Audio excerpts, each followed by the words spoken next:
नमस्ते मित्रों, आप सभी का स्वागत है मधुरम हिंदी उदयपुर मेवाड़ में। और वाक्य विचार के बारे में हम पढ़ रहे थे मित्रों। इससे ठीक पहले हम 3 कक्षाओं में वाक्य विचार को अलग अलग तरीके से पढ़ चुके हैं। आज की इस कक्षा में मिश्र वाक्य पर विशेष हम ध्यान देने वाले हैं और फिर आश्रित उपवाक्यों के भेदों पर चर्चा करते हुए वाक्य विचार के इस चैप्टर को आज हम पूरा करने वाले हैं। इसलिए जितने भी मित्र जुड़ पा रहे हैं उन सभी मित्रों का स्वागत करता हूं मित्रों, और क्लास को अधिक से अधिक आप देखें और पसंद करें और इस कक्षा का अनुभव आपके लिए सकारात्मक हो, ऐसा मेरा प्रयास रहेगा। वाक्य विचार आज की कक्षा जो है कक्षा 4 है मित्रों, और आइए आप सभी का स्वागत करता हूं और शुरुआत करते हैं आज की कक्षा की। मित्रों, 3 वाक्य हमने संरचना के आधार पर देखे थे। उसमें आपने पहला वाक्य देखा था सरल वाक्य, जिसे हम साधारण वाक्य के नाम से भी जानते हैं, और फिर आपने दूसरा वाक्य देखा था जिसको हम संयुक्त वाक्य कहते हैं, और तीसरा वाक्य जो है मित्रों वो है मिश्र वाक्य। सरल वाक्य में किसी प्रकार के उपवाक्य नहीं होते हैं मित्रों। साधारण वाक्य या सरल वाक्य एक ही बात है। संयुक्त वाक्य में 2 या 2 से अधिक उपवाक्यों का योजक शब्दों के द्वारा मेल होकर एक वाक्य बनता है मित्रों, तो वो संयुक्त वाक्य कहलाता है। और संयुक्त वाक्य में आने वाले जो उपवाक्य हैं वो क्या होते हैं मित्रों, वो समानाधिकरण होते हैं, यानी वो समस्तरीय होते हैं। उनको जब आप अलग भी कर दोगे तो वो अपना अपना अर्थ बताएंगे, अपने अर्थ के लिए वो एक दूसरे पर आश्रित नहीं होते हैं। जहां मिश्र वाक्य की हम बात करते हैं मित्रों, तो इस मिश्र वाक्य में भी उपवाक्य होते हैं, और ये जो उपवाक्य हैं ये आपस में एक दूसरे पर आश्रित होते हैं। यही संयुक्त वाक्य और मिश्र वाक्य में अंतर है। यानी मिश्र वाक्य में एक प्रधान उपवाक्य होता है और उसके आश्रित एक से अधिक उपवाक्य होते हैं। तो इस बात का आपको ख्याल रखना है मित्रों। चलिए शुरुआत करते हैं। आप सभी मित्र जुड़ चुके हैं और कक्षा के अंत तक आप आज की कक्षा का आनंद लीजिएगा। तो आइए, एक प्रधान उपवाक्य, ध्यान दीजिएगा मित्रों, एक प्रधान उपवाक्य व उसके आश्रय में एक से अधिक आश्रित उपवाक्य होते हैं, उसको हम मिश्र वाक्य कहते हैं, जैसा कि आपको बता भी दिया गया है। और इससे पिछली कक्षा में भी हमने मिश्र वाक्य पर अंत में बात की थी। अब प्रधान उपवाक्य क्या होता है, आश्रित उपवाक्य क्या होता है, वो हमें देखना है। वह पुस्तक कहां है जो आप कल लाए थे। वह पुस्तक कहां है जो आप कल लाए थे। मित्रों, इसमें जो प्रधान क्रिया है, मुख्य क्रिया है, वो जिस उपवाक्य में होती है उसे प्रधान उपवाक्य कहते हैं। प्रधान उपवाक्य हमेशा पहले आए ये भी जरूरी नहीं है, कभी कभी ये बाद में भी आ सकता है, लेकिन जब आप देखेंगे तो इस क्रिया में किसी प्रकार का कोई परिवर्तन नहीं कर सकते जब आप इसको कुछ बदलेंगे। तो जो आप कल लाए थे ये आश्रित उपवाक्य है मित्रों। कुल मिला के जो प्रधान उपवाक्य होता है उस कथन का समर्थन, पूर्ति, विस्तार या उद्देश्य की अगर हम बात करते हैं तो ये जो पूर्ति, समर्थन, विस्तार या उद्देश्य जो है वो आश्रित उपवाक्य में होता है। ठीक है मित्रों, सभी विद्यार्थी जानते हैं कि अध्यापक उनके हित में बात करते हैं। सभी विद्यार्थी जानते हैं कि अध्यापक उनके हित में ही बात करते हैं। तो यहां प्रधान उपवाक्य जो है वो है सभी विद्यार्थी जानते हैं। क्या जानते हैं मित्रों, तो अध्यापक उनके हित में ही कार्य करते हैं। ये इसका क्या है, आश्रित उपवाक्य है। तो कुल मिला के प्रधान उपवाक्य में देखिए, अभी हम आगे बढ़ रहे हैं, थोड़ा और स्पष्ट हो जाएगा। प्रधान उपवाक्य और आश्रित उपवाक्य की पहचान कैसे करें, तो ध्यान रखना, प्रधान उपवाक्य वह उपवाक्य होता है जिसमें मुख्य क्रिया होती है मित्रों। जिसमें क्या होती है, मुख्य क्रिया होती है, मुख्य कथन होता है। आश्रित उपवाक्य प्रधान उपवाक्य की पूर्ति, उद्देश्य या विस्तार होता है। अगर आश्रित उपवाक्य की बात करें तो वो प्रधान उपवाक्य का क्या है मित्रों, प्रधान उपवाक्य की पूर्ति है, उद्देश्य है, समर्थन या विस्तार है। और आश्रित उपवाक्य का प्रारंभ प्राय की, जो, जैसे, यदि, ताकि, क्योंकि, जब, जैसा, जिधर आदि से होता है। यानी इन योजक शब्दों के द्वारा या अव्ययों के द्वारा जिन वाक्यों का प्रारंभ होता है मित्रों, उन वाक्यों को हम क्या कहेंगे, आश्रित उपवाक्य कहेंगे। अभी हम विस्तार से इस पर चर्चा करते हैं, उदाहरणों सहित चर्चा करते हैं। बस आप बड़ा मुस्कुराते हुए पढ़ते रहिएगा, तनाव ज्यादा नहीं लेना है, क्योंकि सफल होने के लिए तनाव कम लेना है, चिंतन ज्यादा करना है। देखिए, आश्रित उपवाक्य के भेदों की अगर बात करते हैं तो आश्रित उपवाक्य में मित्रों जब हम बात करते हैं तो आश्रित उपवाक्य 3 प्रकार के होते हैं। यहां हम देखते हैं एक स्वतंत्र आश्रित उपवाक्य, प्रधान आश्रित उपवाक्य है ना, और आश्रित उपवाक्य होता है मित्रों। तो कुल मिला के यहाँ आश्रित उपवाक्य नहीं, केवल उपवाक्य के 3 भेद होते हैं मित्रों। सॉरी, केवल उपवाक्य के कितने भेद कर सकते हैं? 3। कौन कौन से? स्वतंत्र उपवाक्य, प्रधान उपवाक्य और आश्रित उपवाक्य। हम यहां पर जो बात कर रहे हैं वो कर रहे हैं आश्रित उपवाक्य के कितने भेद होते हैं मित्रों। तो ध्यान रखना, सबसे पहले आपसे पूछा जाएगा कि आश्रित उपवाक्य किस वाक्य का अंग होते हैं। तो आश्रित उपवाक्य मिश्र वाक्य का ही अंग होते हैं, अवयव होते हैं, क्योंकि संयुक्त वाक्य में आश्रित उपवाक्य नहीं होते हैं मित्रों। उपवाक्य जरूर होते हैं लेकिन आश्रित नहीं होते हैं। ठीक है। प्रधान उपवाक्य की बात करें तब भी मित्रों ध्यान रखना, प्रधान उपवाक्य भी किसमें होता है? मिश्र वाक्य में ही होता है। ठीक है। तो आप देखिएगा इसका पहला भेद जो है, 3 भेद होते हैं मित्रों। पहला भेद जो है मित्रों वो है संज्ञा आश्रित उपवाक्य। क्या है? संज्ञा आश्रित उपवाक्य। फिर है मित्रों विशेषण आश्रित उपवाक्य, और तीसरा है क्रिया विशेषण आश्रित उपवाक्य मित्रों। क्रिया विशेषण आश्रित उपवाक्य। अब आप देखिएगा क्रिया विशेषण आश्रित उपवाक्य जो है इसके फिर से 5 भेद होते हैं, और वो 5 भेद कौन कौन से हैं? परीक्षाओं में भेदों सहित प्रश्न आता है। तो कालवाचक क्रिया विशेषण आश्रित उपवाक्य, इतना नहीं लिखकर हमने केवल कालवाचक लिख लिया। स्थानवाचक है ना क्रिया विशेषण आश्रित उपवाक्य, तो हमने स्थानवाचक लिख लिया। रीतिवाचक, परिमाणवाचक, ध्यान रखना यहां क्वांटिटी की बात है, आयतन की बात है, और ये परिणाम है, रिजल्ट है ना, या कार्य कारण संबंधवाची वाक्य जो है, यानी जो कंडीशनल सेंटेंसेस हैं वो भी क्रिया विशेषण आश्रित उपवाक्य होते हैं, और उनको हम कहते हैं परिणामवाचक आश्रित उपवाक्य, क्रिया विशेषण आश्रित उपवाक्य। तो मोटे तौर पर आश्रित उपवाक्य, सबसे पहले तो देखिए उपवाक्य कितने प्रकार के होते हैं। तो उपवाक्य 3 प्रकार के होते हैं मित्रों। पहला है कौन सा? स्वतंत्र उपवाक्य, दूसरा है प्रधान उपवाक्य, और तीसरा है आश्रित उपवाक्य। ये तो उपवाक्य के भेद हो गए। फिर बात करते हैं कि आश्रित उपवाक्यों के कितने भेद होते हैं। तो आश्रित उपवाक्यों के भी मुख्य रूप से 3 भेद होते हैं। पहला कौन सा? संज्ञा आश्रित उपवाक्य, विशेषण आश्रित उपवाक्य, और तीसरा है क्रिया विशेषण आश्रित उपवाक्य। और क्रिया विशेषण आश्रित उपवाक्य के फिर से 5 भेद होते हैं मित्रों। तो उसमें कालवाचक है, स्थानवाचक है, रीतिवाचक है, परिमाणवाचक है, और परिणामवाचक है। ये 5 भेद जो है मित्रों किसके होते हैं? क्रिया विशेषण आश्रित उपवाक्य। आइए अब एक एक को उदाहरणों सहित समझते हैं, परीक्षा में प्रश्न आता है।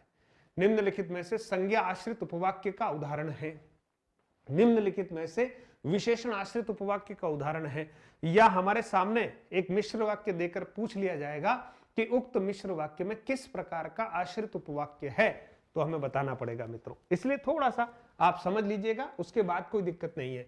पहला हमारा प्रकार है जो मित्रों वो है संज्ञा आश्रित उपवाक्य। ध्यान दीजिएगा, परिभाषा की बात करते हैं। जो प्रधान उपवाक्य की संज्ञा के रूप में, जो प्रधान उपवाक्य की संज्ञा के रूप में या संज्ञा पदबंध के स्थान पर प्रयुक्त होते हैं उसे संज्ञा आश्रित उपवाक्य कहते हैं। यानी प्रधान उपवाक्य की संज्ञा के रूप में अगर जो उपवाक्य प्रयुक्त होता है मित्रों, जो आश्रित उपवाक्य प्रयुक्त होता है उसको संज्ञा आश्रित उपवाक्य कहते हैं। जैसे उदाहरण के तौर पर देखिए, अब हम थोड़ा सा ट्रिक पर भी बात कर लेते हैं। जिन उपवाक्यों का प्रारंभ, क्योंकि इस परिभाषा से हो सकता है इतना स्पष्ट हो पाए या नहीं, लेकिन ट्रिक बड़ी कारगर होगी कि जिन उपवाक्यों का प्रारंभ प्राय की, कौन सी की है ध्यान दे देना, छोटी की है से होता है, वे बस संज्ञा आश्रित उपवाक्य ही होते हैं। वे संज्ञा आश्रित उपवाक्य होते हैं। यानी जिन उपवाक्यों में आप की योजक के रूप में देखते हैं मित्रों, वो आपको संज्ञा आश्रित उपवाक्य ही पक्का होगा। तो पिताजी की इच्छा है कि बेटा अच्छा शिक्षक बने, ये मित्रों आश्रित उपवाक्य। ध्यान रखना, की के बाद वाला जो भी वाक्य है वो आश्रित उपवाक्य है, इससे पहले वाला जो वाक्य है वो प्रधान उपवाक्य है। इस बात का ख्याल रखा जाए। मुझे विश्वास है कि, देखिए मित्रों की आ गया, आप अवश्य आएंगे, ये आश्रित उपवाक्य है, और मुझे विश्वास है ये मित्रों प्रधान उपवाक्य है। इस बात का ख्याल रखिएगा, कभी कभी प्रधान आश्रित उपवाक्य भी पूछ लिया जाता है। फिर देखिए मित्रों, लगता है कि, तो मित्रों ये रहा प्रधान उपवाक्य और ये रहा आश्रित उपवाक्य, क्योंकि की के बाद जो भी प्रारंभ होगा वो आश्रित उपवाक्य होगा, और की अगर लग गया है तो इसको संज्ञा आश्रित उपवाक्य कहते हैं। इस बात का भी अपने को ध्यान रखना है। फिर मित्रों, मोहन यह बताओ कि तुम कल कहां थे, यह आश्रित उपवाक्य है। मोहन यह बताओ, ये प्रधान उपवाक्य है। की जो है वो अव्यय है मित्रों, योजक जो है ये योजक है मित्रों, ठीक है, समुच्चय बोधक अव्यय है। फिर मित्रों दूसरे प्रकार के जो हमारे उपवाक्य हैं, ये आपको समझ में आ गया मित्रों। बस केवल आपको देखना है कि की बीच में आया है क्या छोटा, तो की के बाद वाला जो भी आश्रित उपवाक्य है उसे हम संज्ञा आश्रित उपवाक्य ही कहते हैं। तो मुझे लगता है ये बात बिल्कुल क्लियर हो गई होगी आपके। फिर देखिए विशेषण, विशेषण का मतलब हम जानते हैं मित्रों, विशेषण का अर्थ क्या है, संज्ञा या सर्वनाम की जो विशेषता बताने का काम करते हैं मित्रों, ऐसे शब्दों को हम विशेषण कहते हैं। संज्ञा या सर्वनाम शब्दों की विशेषता बताने वाले जो भी शब्द हैं उनको हम विशेषण कहते हैं मित्रों।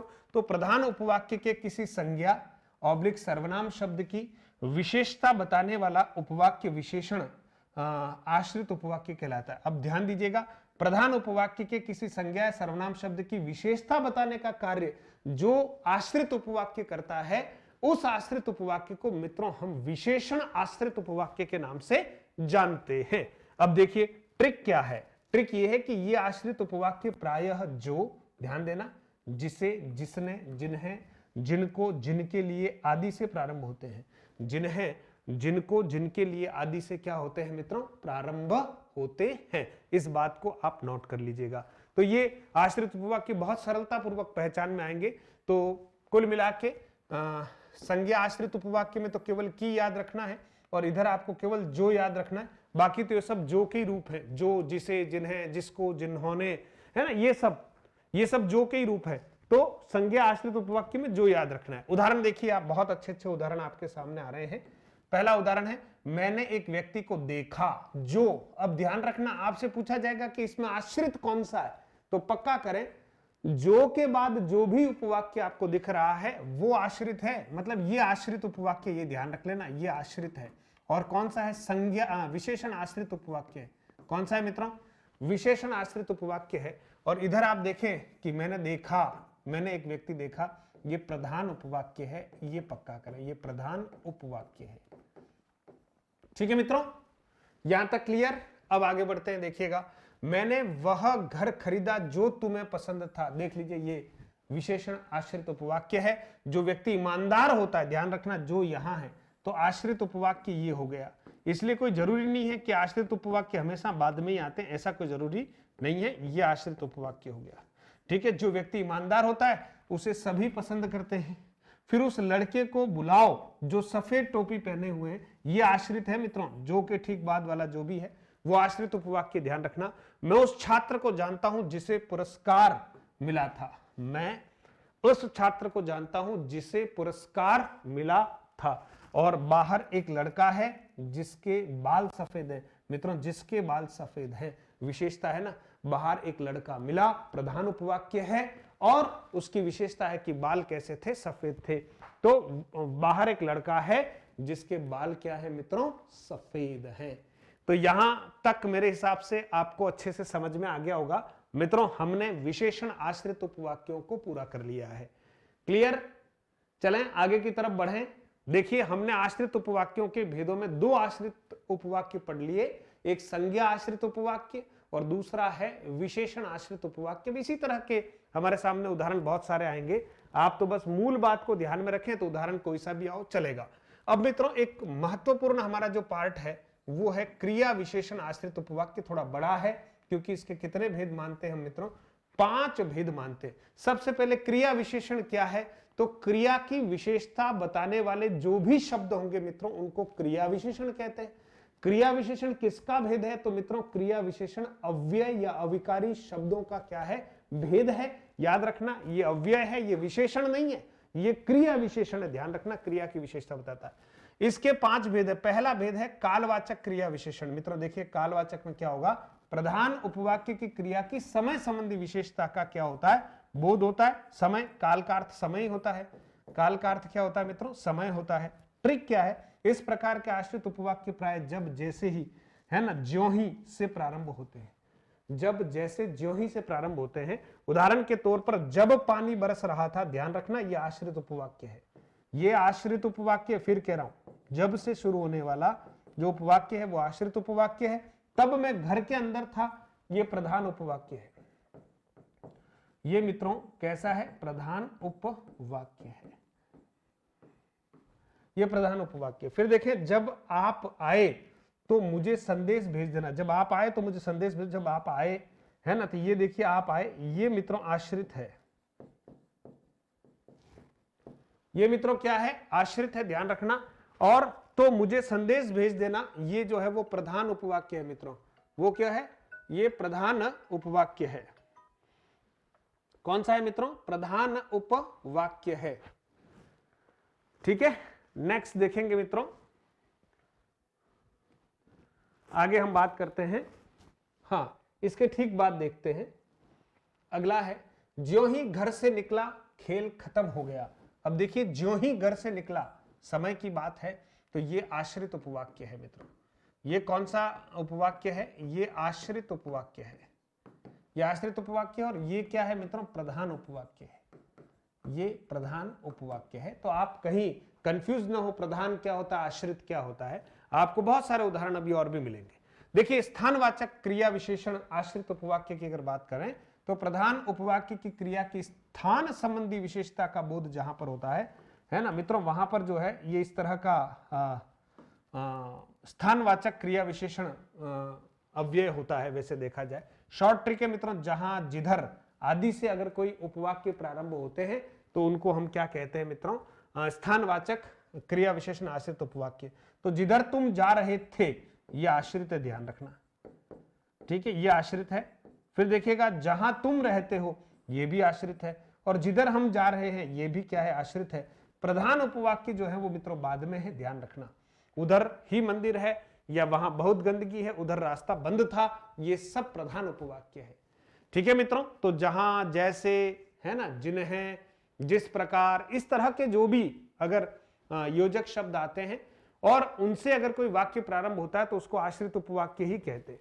नेक्स्ट आगे बढ़ते हैं। रीतिवाचक मित्रों, क्या है, रीतिवाचक। प्रधान उपवाक्य की क्रिया की रीति या ढंग संबंधी विशेषता, प्रधान उपवाक्य की क्रिया, प्रधान उपवाक्य क्रिया की रीति, तरीका, है ना। तो मित्रों, जिस तरह, जिस प्रकार, है ना, ऐसा भी कर सकते हैं, जिस प्रकार। ये सभी शॉर्ट ट्रिक है मित्रों, ध्यान रखना। जैसा, जैसे, जिस तरह, जिस प्रकार से प्रारंभ होते हैं ऐसे वाक्य। उदाहरण के तौर पर, जैसे कार्य होता गया वैसे वैसे भार घटता गया। तो यहां आप चाहो तो जैसे जैसे कर सकते हो, जैसे जैसे कार्य होता गया वैसे वैसे भार घटता गया। फिर देखिए, बच्चे वैसा ही करते हैं जैसे उन्हें सिखाया। अब ये आश्रित उपवाक्य, जैसे, वह उसी प्रकार पढ़ता है जैसा गुरुजी पढ़ाते हैं। तो ये जो जैसा, जैसे और इधर जैसे जैसे, ध्यान रखना, इधर ये आश्रित उपवाक्य। तो जो रेखांकित किए गए हैं मित्रों, वो आश्रित उपवाक्य हैं। और वो क्या बताते हैं, क्रिया की रीति या ढंग या तरीके संबंधी विशेषता का क्या कराते हैं, बोध कराते हैं। आगे बढ़े मित्रों, चलिए आगे देखते हैं। परिमाणवाचक, है ना। आप बिल्कुल मस्ती के साथ पढ़िएगा, और अभी भी हमारे पास समय है। देखिए, 1 महीना आपके पास पड़ा हुआ है और आप बहुत अच्छे से, है ना, इस काम को करने वाले हैं। 1 महीने में 1-2 दिन कम है, तो आप अच्छे से पढ़ते रहें मित्रों, चिंता ना करें। प्रधान उपवाक्य की क्रिया की परिमाण, हाँ, परिमाण या आयतन संबंधी विशेषता का अगर बोध कराता है तो उसको परिमाणवाचक विशेषण कहते हैं। शॉर्ट ट्रिक देखिए, जितना, जितने, जितनी, जितना, जितने, जितनी। जैसे उदाहरण के तौर पर, जितना पढ़ोगे उतना ही सुखी रहोगे। अब ये जितना है, ये आश्रित उपवाक्य है। जितनी अकल होगी उतना ही काम होगा।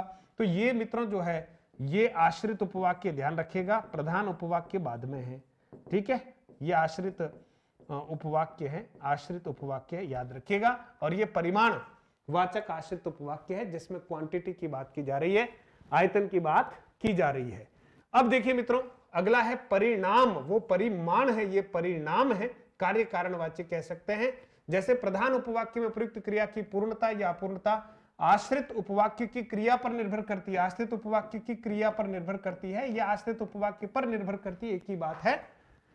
शॉर्ट ट्रिक है मित्रों, जो भी कंडीशनल सेंटेंसेस होते हैं मित्रों, वो सभी के सभी परिमाणवाचक क्रिया विशेषण के उदाहरण हैं। ये प्राय यदि, यद्यपि आदि से प्रारंभ होते हैं। जैसे उदाहरण के तौर पर, यदि मैंने पढ़ा होता, आश्रित है। यदि समय पर वर्षा होती, वह इसलिए नहीं आया क्योंकि वह बीमार था।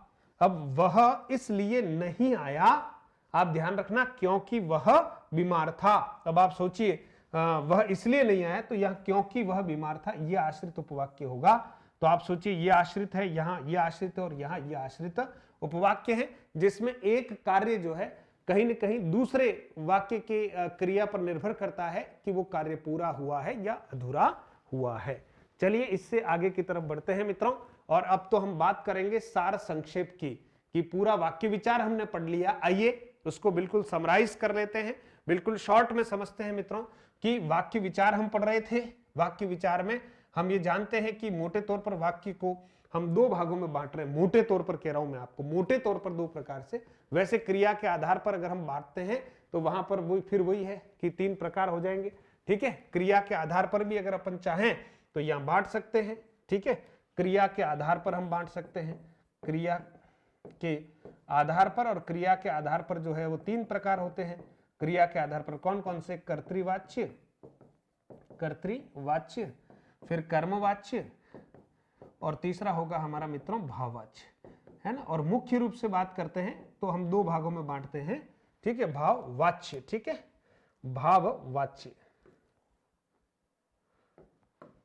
हाँ भाववाच्य, ठीक है मित्रों। तो देखिए संरचना के आधार पर तीन प्रकार किए हैं, सरल वाक्य, संयुक्त वाक्य, मिश्र वाक्य, जो हमने पढ़ लिए हैं।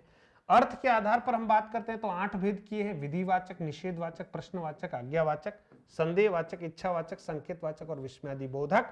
और क्रिया के आधार पर बात करें तो कर्तृवाच्य, कर्मवाच्य और भाववाच्य, तीन प्रकार यहां पर होते हैं।